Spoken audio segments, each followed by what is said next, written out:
Buenas tardes, gracias Caro. Bueno, quiero agradecer también la invitación al Comité Científico por este espacio tan valioso y a todos los presentes para compartir este ratito. Y en realidad todos vinieron por algo que en el programa decía tercera línea nuevas drogas, y en realidad yo a este espacio lo titulé Leucemia mieloide crónica, resiliencia para el manejo de la resistencia, porque resiliencia es un poco detenernos, frenar y mirar, tratar de aprender y ver cómo seguir y afrontar las situaciones de la vida. Y esta es una situación de la vida de los pacientes y los médicos que tratamos la leucemia mieloide crónica. Entonces, en este ratito que vamos a compartir, yo lo dividí la mitad del tiempo, de este preciado tiempo, en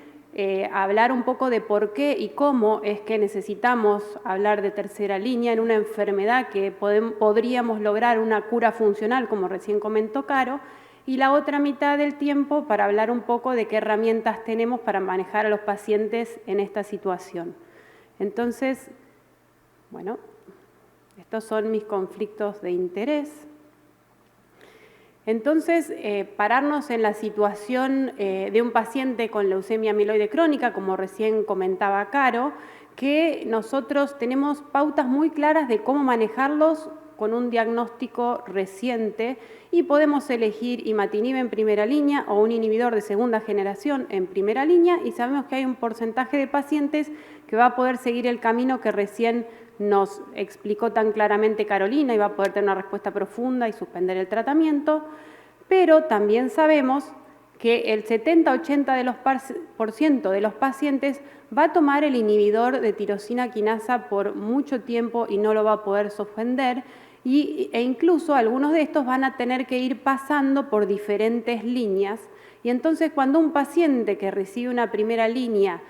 necesita un cambio en la terapia, ya sea con imatinib o con un inhibidor de segunda generación, pasamos también a tener guías claras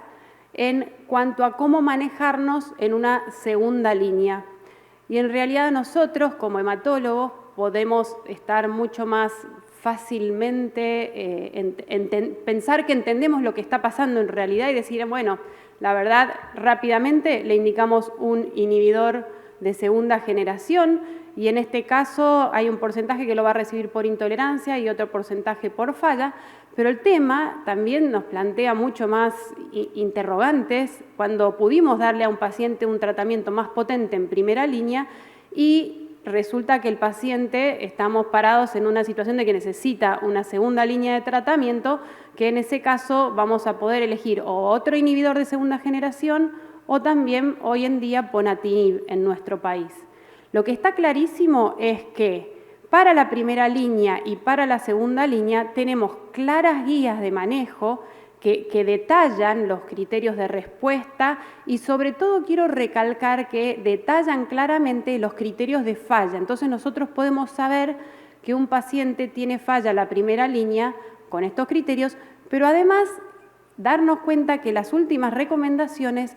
ponen como criterio de falla a la segunda línea los mismos parámetros que la falla a la primera línea. Entonces, no porque uno va a pasar a una segunda línea tiene que ser más laxo en los objetivos que quiere lograr. O sea, tenemos que perseguir los mismos objetivos en una segunda línea.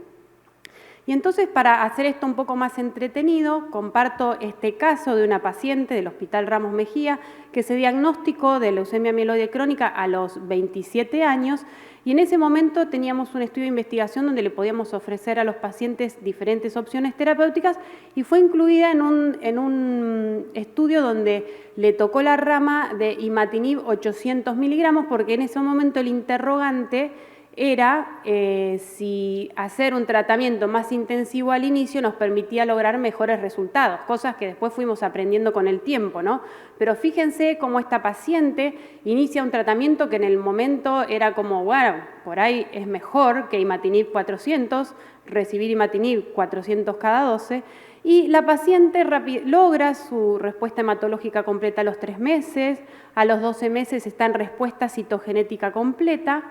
pero en la evolución y el seguimiento vemos cómo en el control a los 2 años, porque seguíamos haciendo citogenéticos seriados, tiene una respuesta citogenética parcial, o sea, pierde la respuesta y en la evolución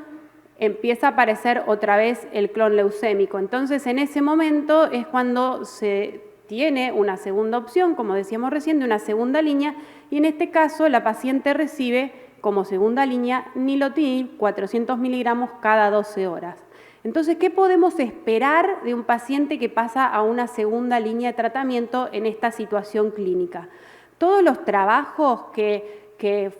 fueron reportados en los últimos años, y algunos tienen ya varios años de publicación, nos muestran cómo con los 3 inhibidores de segunda generación que tenemos disponibles, dasatinib, nilotinib y bosutinib, uno puede esperar lograr un objetivo muy importante en leucemia mieloide crónica, que es el logro de respuesta citogenética completa en aproximadamente el 50% de los pacientes. Entonces uno ve que cuando uno necesita pasar a una segunda línea, uno espera una evolución favorable y una respuesta importantísima en el MS, nada más que en la mitad de los pacientes. Así es como esta mujer logra respuesta hematológica completa, pero en realidad le tocó estar en el otro 50% donde no logra controlar la enfermedad e incluso tiene pérdida de respuesta hematológica completa. Y en este caso necesitó una tercera línea de tratamiento. Fíjense cómo la sobrevida libre de progresión sigue siendo alta. Entonces, en la situación de un paciente con LMC que necesita una tercera línea de tratamiento, ¿cuál es nuestra esperanza de poder lograr un objetivo duro, como es la respuesta citogenética completa? Y en realidad, como podemos ver acá de nuevo, diferentes estudios que reportan datos de uso de inhibidores de segunda generación en forma secuencial, ya sea primero DASA, después NILO, o primero NILO, después DASA, no importa el orden. La mayoría de estos, todos en realidad reportan que solo un cuarto de los pacientes va a lograr una respuesta citogenética completa. Entonces, en realidad yo siento que ahora nos hemos transportado al otro extremo de la historia de la LMC después de haber escuchado lo de Caro. Y esto yo estoy segura que todos los que estamos acá estamos porque nos interesa, porque nos ha pasado, ¿no? Tener que estar en esta situación y decir, bueno, ¿cómo seguimos con esto? Lo más importante que tenemos que tener en cuenta es que, como podemos ver en la primera curva, que es la que ya todos conocemos, de cómo los inhibidores de tirosina quinasa prolongan la sobrevida global de los pacientes con leucemia mieloide crónica y pueden tener una vida comparable a la población normal si logran los objetivos terapéuticos, lo quiero contrastar con la curva de al lado, con las curvas de al lado, donde podemos ver que los pacientes con leucemia mieloide crónica que necesitan 2, 3 o incluso 4 líneas de tratamiento tienen una disminución de la sobrevida global. O sea, que el paciente necesite una nueva línea de tratamiento indica que tiene una menor sobrevida y que nuestro interés tiene que estar totalmente centrado en lograr controlar esa enfermedad. Sobre todo porque, como podemos ver, acá recalco que esos pacientes que se pierden por la enfermedad, por progresión de enfermedad. Y fíjense que las diferencias son significativas. Entonces, detenernos a decir, bueno, pero ¿por qué fallan los inhibidores de tirosina quinasa si es una enfermedad donde tengo esta mutación que explica la enfermedad y le estoy directamente disparando con esta molécula al sitio que produce la enfermedad? Bueno, ya sabemos que hay diferentes mecanismos y vías de resistencia en el MC, y por un lado, no sé si varios recuerdan la época en la que dosábamos imatinib y hablábamos del OCT, o sea que hay una parte que es farmacocinética, farmacodinámica, pero en esa parte que en realidad es, tengo la suficiente droga que necesita este paciente, está un rol fundamental de nosotros como hematólogos de hacer hincapié en la adherencia de nuestros pacientes, porque tratamientos crónicos sabemos que es un tema particular y de particular importancia, sobre todo en esta enfermedad. Entonces, ya pasando a los mecanismos de resistencia dentro de la célula, Quiero destacar primero todo el microambiente medular y que ayer el doctor Castro Ríos nos contó mucho de lo que pasa y en realidad no se termina de entender cuánto tiene que ver este microambiente en la resistencia en LMC, pero yo estoy convencida de que tiene mucho que ver.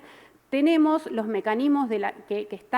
implican mecanismos en la misma célula leucémica, algunos que pueden estar relacionados al BCR-ABL y otros independientes del BCR-ABL, como son, por ejemplo, alteraciones en vías de señalización, en mutaciones epigenéticas, etcétera. Y, por el otro lado, las que nosotros conocemos, que son los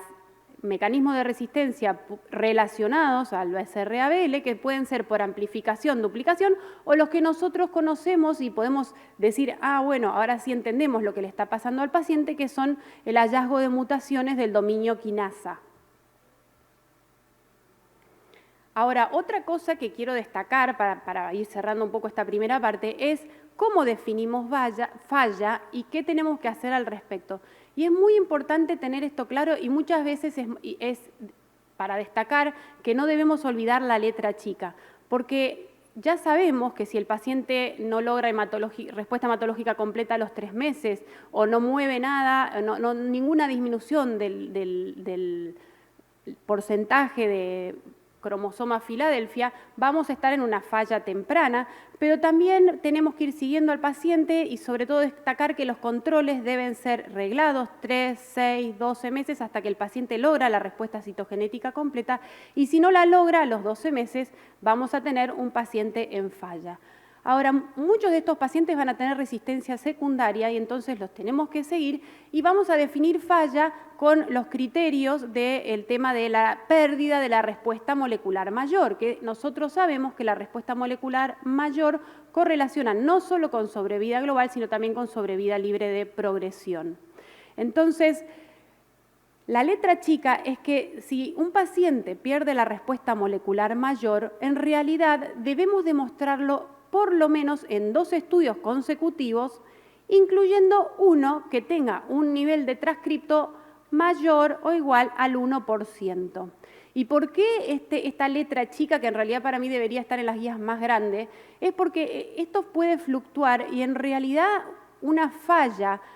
clínicamente muy significativa es la pérdida de la respuesta citogenética completa y sabemos que el 1% de BCR-ABL es como que correlaciona con el nivel de respuesta citogenética completa. Entonces uno dice, bueno, menos de 1% está en respuesta citogenética completa y ese es como un objetivo bien duro. ¿Por qué lo digo esto? Para después entender algunas cosas de cómo se están entendiendo los usos de las nuevas drogas. Por eso este tema, recordémoslo.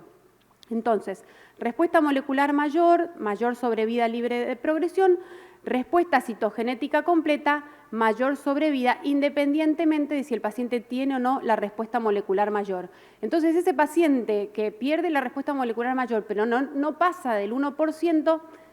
si es un paciente que viene pasando líneas y que tenemos que, como dije antes, ¿no? Detenernos, mirar, ver qué está pasando, cómo viene, adherencia, etcétera, que es lo que ahora vamos a ver. Y sobre todo recalcar que en los criterios de falla uno en realidad tiene que estar bien consciente de si realmente es una falla confirmada, ¿no? Repetir y estar seguros, porque a veces quizás uno en querer perseguir el objetivo de la remisión libre de tratamiento, que eso puede ser una discusión de otro día, otra charla, uno sigue cambiando inhibidores y por ahí no terminamos de sacar toda la potencia del que estamos usando. Y para eso en realidad comparto este cuadrito que es de las guías británicas, que siempre son muy conservadores y que como pueden ver, ellos en realidad los lugares en amarillo, como pueden ver, no dice cambiar el inhibidor, dice considerar cambiar el inhibidor, considerar. Y en ese considerar está cada uno de nosotros en el consultorio con el paciente que tenemos que tomar una decisión. Entonces, para seguir con esta historia, nuestra paciente utiliza dasatinib en tercera línea y también falla. Entonces, cuando un paciente falla, esto ya lo sabemos todos, pero lo traigo para volver a refrescar, ¿no? Que vamos a tener en cuenta las elecciones del tratamiento en esta situación clínica según la edad del paciente, según su adherencia, obviamente la vamos a verificar e insistir, etcétera, antes de tomar una decisión, según los eventos adversos que haya tenido y según las comorbilidades. Todo esto va a pesar en nuestra decisión de cómo seguir con este paciente, ¿no? Un tema no menor en nuestra región es la accesibilidad al inhibidor que le queremos indicar a nuestros pacientes. Muy importante en esta situación de falla repetir el estudio citogenético porque podemos tener alteraciones citogenéticas adicionales que marcan una mala evolución y que nos pueden hacer inclinar la balanza de decisiones hacia una terapia mucho más intensiva como un trasplante o seguir con inhibidor si esto está ausente. Y bueno, como una cosa que ya todos sabemos es el estudio de mutaciones, que en realidad lo puse acá abajo porque si ven es como un arbolito, ¿no? La forma de las distintas cosas que vamos a mirar es como un árbol que a nosotros poder entender todo esto nos da robustez en nuestras decisiones y más robustez nos va a dar cuando tenemos una mutación que nos explica qué es lo que está pasando, listo, entendemos y sabemos hacia dónde tenemos que seguir y qué inhibidor utilizar. Pero antes de eso, en la tercera línea nos tenemos que hacer una pregunta fundamental, ¿verdad?, que es si el paciente tiene donante, ¿no? Obviamente esto es algo que lo estuvimos charlando un poco en la reunión de la subcomisión de leucemia mieloide crónica, y es que es una enfermedad donde nosotros ya el trasplante es como que quedó allá último, al final y chiquitito, y hoy estamos viendo que es una situación que tenemos que volver a valorar, que tenemos que volver a mirar, y que hay situaciones en las cuales la indicación es muy clara, que es en el paciente que tiene una fase avanzada, como una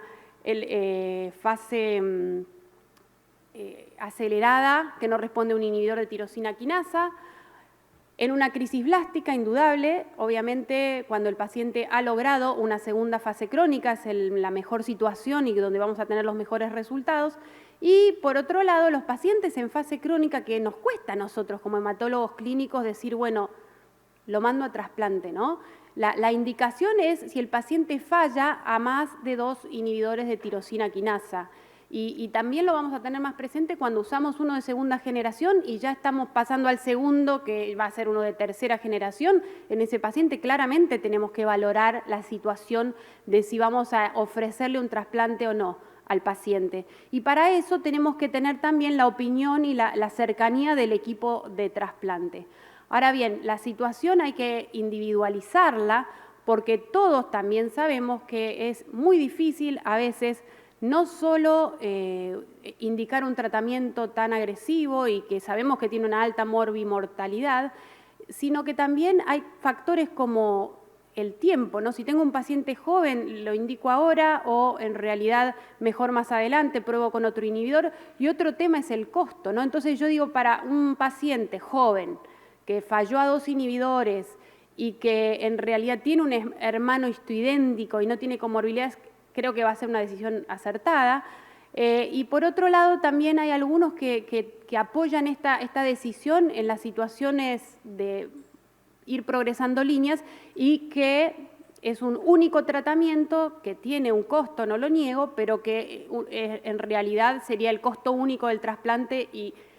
con un tratamiento con potencial curativo, ¿no? Pero entonces ahora llegando finalmente a lo que son las opciones que tenemos para el manejo en el consultorio de la tercera línea terapéutica en leucemia mieloide crónica, sabemos que tenemos, bueno, los inhibidores que ya mencioné, bosutinib, nilotinib, dasatinib en tercera línea, y ya hablamos de cuáles son la esperada eficacia de estas drogas en esta línea, y también tenemos hoy el ponatinib. Como otra opción existe la homacetaxina, que es una droga que no es un inhibidor de tirosina quinasa, pero también está aprobada en esta indicación. La hemos tenido disponible en otro momento en Argentina, ahora no, pero lo que más nos interesa hoy son las nuevas drogas. Entonces, hay mucho todavía en investigación en leucemia mieloide crónica, a pesar de que pensábamos que ya habíamos resuelto la enfermedad con estos inhibidores. Como vemos, hay una necesidad clínica y se está investigando. Y tenemos una rama, un grupo de drogas nuevas, que son los inhibidores de tirosina quinasa en desarrollo, que aquí vemos, tenemos la primera molécula, que es una droga que se está desarrollando en China, La segunda, que es una droga que se está desarrollando en Rusia y que todavía no tenemos muchos resultados, pero del vodobatinib es una nueva molécula que en realidad es la que está en una fase más avanzada de investigación y hemos tenido ya los primeros resultados. Fue obviamente un estudio multicéntrico, liderado y mostró los resultados del mismo el doctor Jorge Cortés en el último Congreso de Leucemia Mieloide Crónica Europeo, y bueno, muestran una eficacia considerable con un 30% de pacientes con respuesta, obviamente pocos pacientes, esto sigue en etapas de investigación, y como una cosa más novedosa, y la verdad que nos entusiasma mucho, es una nueva molécula que actúa en el BCR-ABL que se llama asciminib. Y asciminib es una molécula dirigida a un blanco en realidad que es diferente y es un bolsillo que tiene esta molécula que se llama el bolsillo miristoil y que es un inhibidor alostérico muy potente,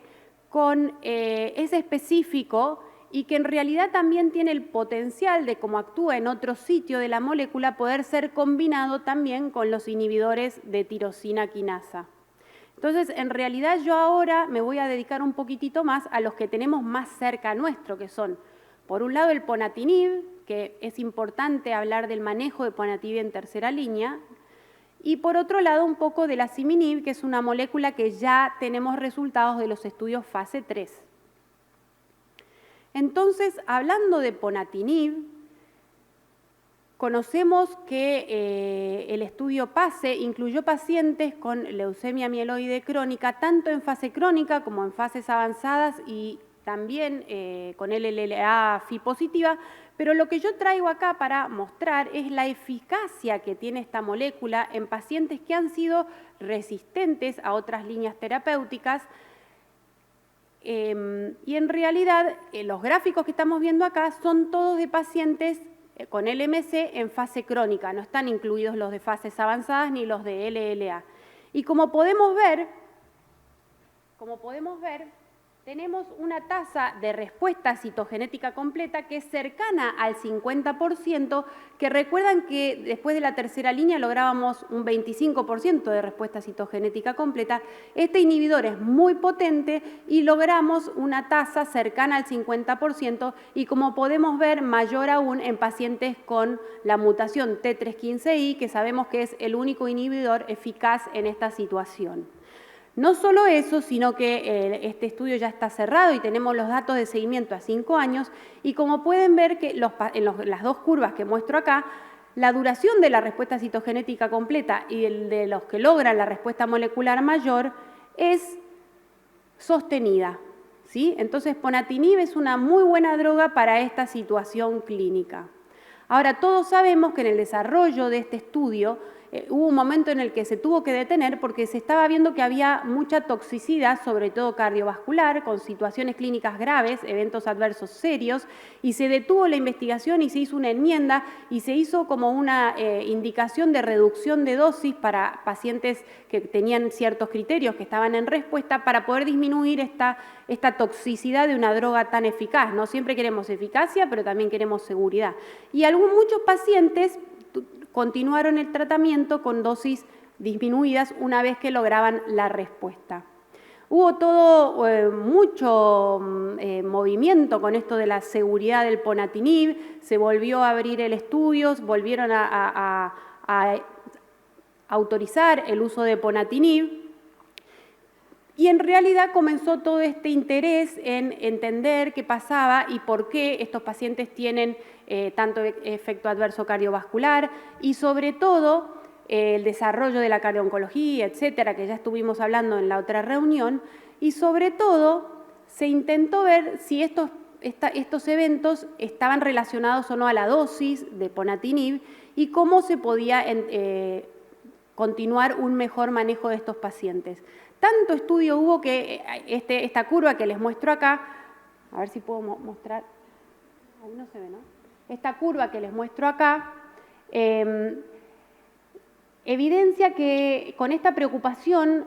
se armó todo un comité para ver si los eventos estos cardiovasculares realmente estaban vinculados al ponatinib o no, y se hizo todo un análisis de volver a adjudicar si estaban relacionados o no, y en realidad se adjudicaron menos eventos adversos cardiovasculares, pero lo cierto es que en la práctica diaria los hemos visto varios de nosotros, y en realidad es una situación clínica muy grave y en la cual tenemos que tener en cuenta, y para poder manejar mejor a estos pacientes tenemos más herramientas, porque esta situación clínica difícil nos la responde otro estudio que se hizo con ponatinib, que es el estudio OPTIC. Y el estudio OPTIC fue un estudio fase 2 para encontrar la mejor dosis para utilizar ponatinib, y como podemos ver acá, incluyó pacientes con leucemia mieloide crónica resistente a más de 2 líneas de tratamiento y los randomizó en diferentes cohortes, empezando con 45 miligramos de ponatinib, que era la dosis inicial para todos antes, 30 miligramos o 15 miligramos, pero si los pacientes lograban menor o igual al 1% de BCR-ABL, tenían que bajar la dosis a 15 miligramos por día.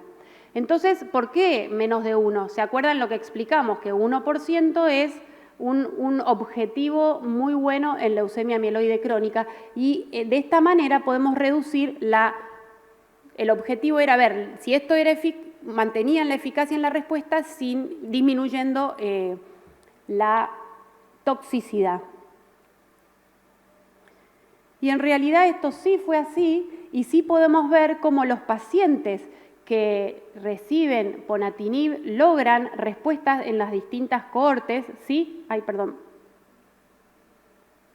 Claramente algo más de respuesta en los pacientes que inician con 45 miligramos día, pero también logran respuesta quienes reciben dosis más bajas, y lo que demuestra este estudio es que los pacientes sostienen la respuesta cuando uno disminuye la dosis a 15 miligramos día. Entonces, el manejo de ponatinib hoy se recomienda que sea así. Empezamos con una dosis óptima según la situación de cada paciente y según la comorbilidad, obviamente cardiológica, tratar de lograr menos de 1% de BCR-ABL, y obviamente seguimos monitoreando a los pacientes, pero podemos continuar con una dosis que es mucho más segura.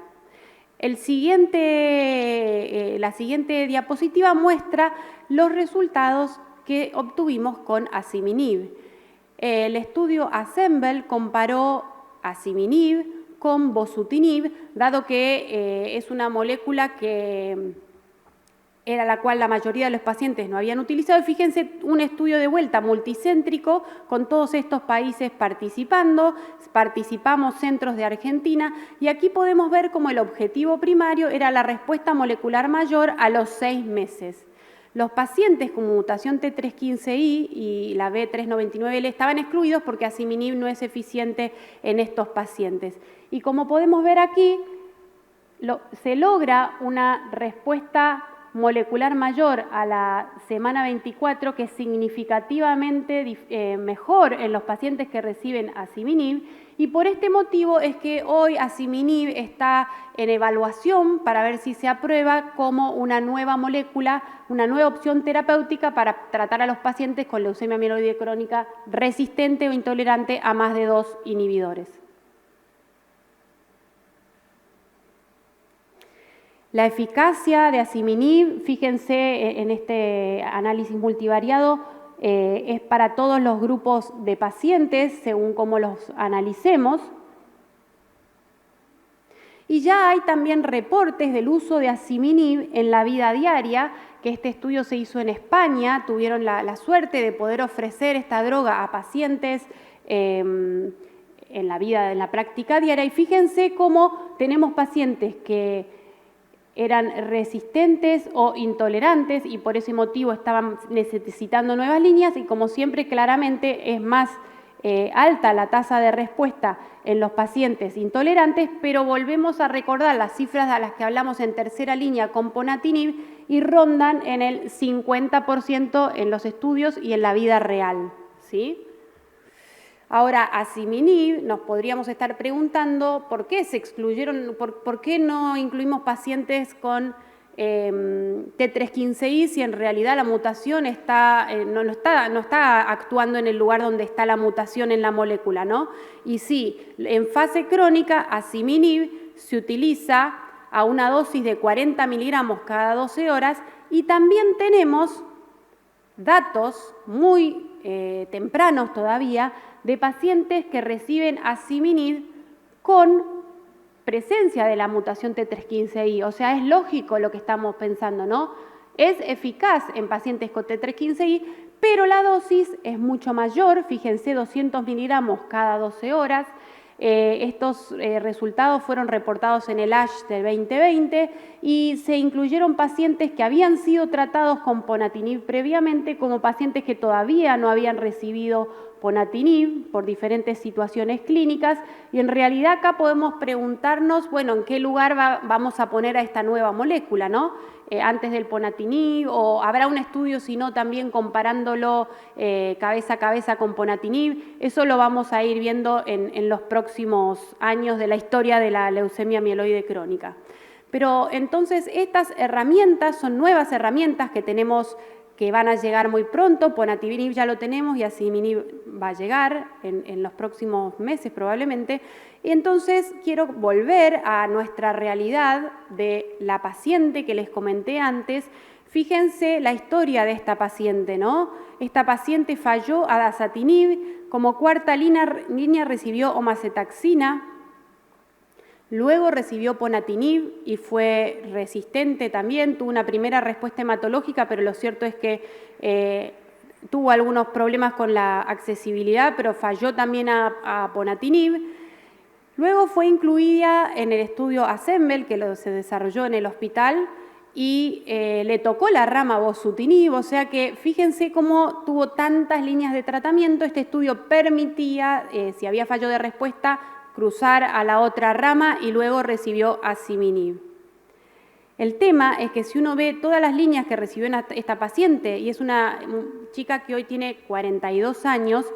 todas estas cosas que tenemos como para entender qué es lo que le pasa a esta paciente, la que más necesitamos saber es las mutaciones, ¿no? Que nos podría explicar claramente qué pasaba. Y fíjense todas las veces que le estudiamos mutaciones y siempre fueron negativas y solamente pudimos detectar una mutación T315I luego de que la paciente recibe asciminib en la dosis de la fase crónica, sale del estudio y cuando salen del estudio un criterio es volver a evaluar todo y ver si adquirió mutaciones y sí, la paciente acá tiene una mutación T315I que antes no había sido detectada. Y les voy a contar un secreto que no les conté antes. La paciente tiene un donante histoidéntico y hoy está en plan de trasplante, que esto no se hizo antes porque se habló muchas veces con la paciente no quería saber nada, su donante es un hermano que no estaba bueno, pero gracias a este trabajo hoy está en plan de trasplante. Pero entender el tema de la resistencia, conociendo las mutaciones, es muy tranquilizador para nosotros, ¿no? Y quiero compartir una cosa más, que es que son estos trabajos que están llegando en leucemia mieloide crónica, que nosotros pensamos que es una enfermedad tan fácil de entender con el cromosoma Filadelfia. Hoy podemos ver con este estudio que les comparto acá, que se estudiaron pacientes al diagnóstico y se pudieron encontrar mutaciones en todos los genes que tan perfectamente nos describió la doctora Flores en la charla anterior y que tienen que ver con esta inestabilidad genómica que también tenemos en el MC. Y no solo esto, sino que lo que se hizo en este estudio fue luego evaluar la primera línea de tratamiento, los pacientes respondedores y no respondedores, según la presencia o ausencia de estas mutaciones. Y fíjense, como en este estudio, se ve que los pacientes que reciben imatinib, sin mutaciones y con mutaciones, fíjense la respuesta que logramos en estos pacientes, comparado con los pacientes que reciben segunda generación en primera línea y en este caso parecería como que la sobrevida libre de progresión de los pacientes a pesar de tener mutaciones no difiere. Entonces la pregunta es si claramente conocer las mutaciones en genes clave al diagnóstico podría influir en decisiones terapéuticas, ¿no? Y acá se nos abre todo un nuevo panorama en leucemia mieloide crónica y qué bueno estaría poder conocer toda esta información de nuestros pacientes. pero en realidad volvamos a nuestra realidad, y nuestra realidad es esta, ¿no? Es este estudio que muestra claramente lo mismo que dijo Carolina, que los pacientes que hacen los controles y el monitoreo y tienen entre 3 y 4 tests al año, tienen una mucho menor progresión y muerte que los pacientes que hacen solo 1 o 2 monitoreos al año y los que no hacen el monitoreo. Entonces, la leucemia mieloide crónica es una enfermedad grave, no tenemos que dejar de controlarla y entender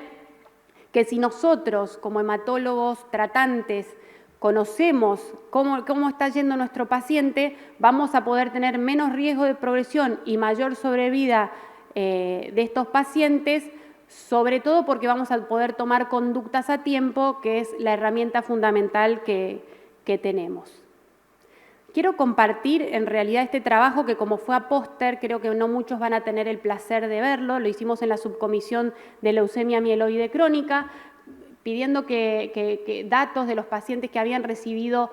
2 o más líneas de tratamiento, y fíjense la cantidad de pacientes que juntamos, 330 pacientes que necesitan más de 2 líneas de tratamiento en leucemia mieloide crónica. Claramente todo esto lo vamos a poder saber mejor cuando tengamos el registro del LMC, pero fíjense nuestra realidad, ¿no? La mayoría de los pacientes en primera línea usó IMA y después Nilodasa, y bueno, PONA ubicado acá, pero también son pacientes que incluimos desde 1991, o sea que todo esto fue cambiando y hoy por ahí PONA se introduzca más tempranamente. Fíjense que la mayoría de los pacientes que necesitaron más líneas, la causa fue la falla, o sea, volvemos a confirmar que es una realidad en el manejo de pacientes con leucemia mieloide crónica, y no me voy a detener acá en las mejores respuestas por un tema de tiempo. Entonces, pueden ir a ver el póster. Entonces, ¿qué arsenal es el que tenemos para tratar a estos pacientes? Y no me voy a detener tampoco mucho, pero ya sabemos que tenemos los resistencia a imatinib, los segunda generación, o PONA CT315. Siempre entender que debemos considerar el trasplante halogénico, y esto todo ya lo dijimos, resistencia a segunda generación, ya estudiar a nuestro paciente. Y obviamente siempre tratar de buscar a ver si tenemos contactos para poder ofrecer a un paciente alguna droga en desarrollo o poder ofrecer algo más en esta situación clínica. Y para eso vuelvo al título de la diapositiva. No tenemos mucho arsenal para combatir la resistencia con resiliencia, y resiliencia en este caso sería un poco, bueno, nunca dejar de conectarnos. Yo sé que estamos todos conectados, pero cuando tenemos estas situaciones lo necesitamos más, entre colegas, y conectarnos con el paciente, también a ver qué le está pasando y si toma el remedio, etcétera. Mantener la esperanza y explicar, anticipar lo que estamos pidiendo y por qué, y lo que representan los diferentes estudios. Hacer que cada día tenga sentido para el paciente, obviamente que tiene sentido que tome su inhibidor. Entonces, si nosotros logramos que eso lo entienda, tenemos un paciente protagonista, ¿no? Y que es parte del equipo de tratar su enfermedad. Resumo un poco, ¿no? Aprender de la experiencia, compartiendo, obviamente, y ser proactivo para poder reconocer la falla temprana, detectar la falta de adherencia y tomar conductas oportunas con metas claras para el manejo óptimo de esta enfermedad, y sobre todo mirarnos y entender que nosotros como hematólogos que estamos tratando esta enfermedad somos la pieza fundamental para tomar las decisiones. Muchas gracias.